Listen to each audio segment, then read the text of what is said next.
And டிராவிடும் வரல. என்னங்க சரி, டிராவிடோட நான் வந்து பெரிய ஃபேன், பரிதாபங்களோட பெரிய ஃபேன்னு நான் வந்து அடிக்கடி எல்லாம் உங்களை மாதிரியும் தான் நானும் பெரிய ஃபேனு.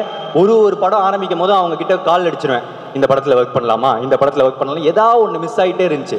இந்த டைம் திருப்பி வந்து கீர்த்தி வந்து டிராவிட் போகலாமா அப்படின்னு சொல்ல உடனே நான் செம்ம ஹாப்பி. ஏன்னா நான் ஒரு டைமும் அவர் இந்த லேடிஸ் கெட்டப்பு இதெல்லாம் போடும் போது நான் ரொம்ப ரசித்து பார்ப்பேன். எனக்கு டிராவிடோட ஒர்க் பண்ணது வந்து ஒரு கோ ஆர்டிஸ்டோட ஒரு ஃப்ரெண்டு கிடச்சிட்டான் அப்படின்ற சந்தோஷம் எனக்கு இருக்குது. அண்ட் அடுத்து ஹித்துவும் இங்கே இல்லை. ஹித்து வந்து ஒரு பெரிய அவர் ஆக்சுவலாக வந்து மலையாளத்தில் ஹீரோங்க. இதில் வந்து ஒரு கேரக்டர் பண்ணியிருக்காரு, காமெடியெல்லாம் பிரிக்கிறாரு. நான் எக்ஸ்பெக்டே பண்ணல ஆக்சுவலாக அவர் அவ்வளோ நடிப்பாருன்னு. ஒரு படம் முடியும் போது எப்போவுமே எல்லாம் ஹாப்பி மெமரிஸாக முடியணும் அப்படின்னு ஆசைப்படுவோம். ஆனால் எனக்கு ஹித்துவை பொறுத்த வரைக்கும் மட்டும் கொஞ்சம் சேட் மெமரி தான். ஏன்னா ஒரு ஆக்ஷன் சீன் அப்போ வந்து நான் தெரியாமல் அவரை அடிச்சிட்டேன்.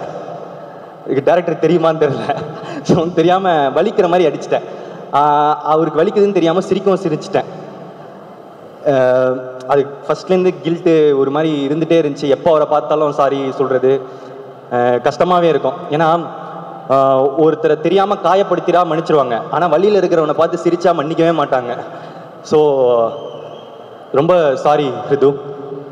அதுக்கப்புறம் ஐஸ்வர்யா, தேங்க்யூ. ரோஹிணி மேம் திரும்ப ஒரு சீனியர் ஆர்டிஸ்ட், ரொம்ப ஸ்வீட்டாக இருந்தாங்க, தேங்க்யூ ஸோ மச். அப்புறம் வினோதினி மேம், அப்புறம் ஒரு குட்டி குழந்தை பார்ப்பீங்க படத்தில், அழுது என்ன சாவிச்சிச்சு, அழுதுகினே இருக்கும் நடிக்கும் போது, ஐயோ ஆனால் ஓகே க்யூட். சரி, அதுக்கப்புறம் பெசநகர் ரவி, பாட்டி தாத்தாலாம் ஒரு பட்டாளமே இருக்குது. அதுக்கப்புறம் நம்ம உமா கொடுத்த ஒரு நாய், தேங்க்யூ ஸோ மச் என் உமாவை எடுத்துக்கினதுக்கு. அதுக்கப்புறம் டூட் கேங் மெம்பர்ஸில் வந்து நிறைய ஒரு கண்டென்ட் கிரியேட்டர்ஸ் நிறைய பேர் இருக்காங்க. அவங்க எல்லாருமே ரொம்ப டேலண்டடுங்க. நீங்கள் அந்த படம் பார்க்கும்போது அவங்க இன்னும் பெருசாக போகணுன்னு நான் ரொம்ப மனமார வந்து விஷ் பண்ணுறேன்.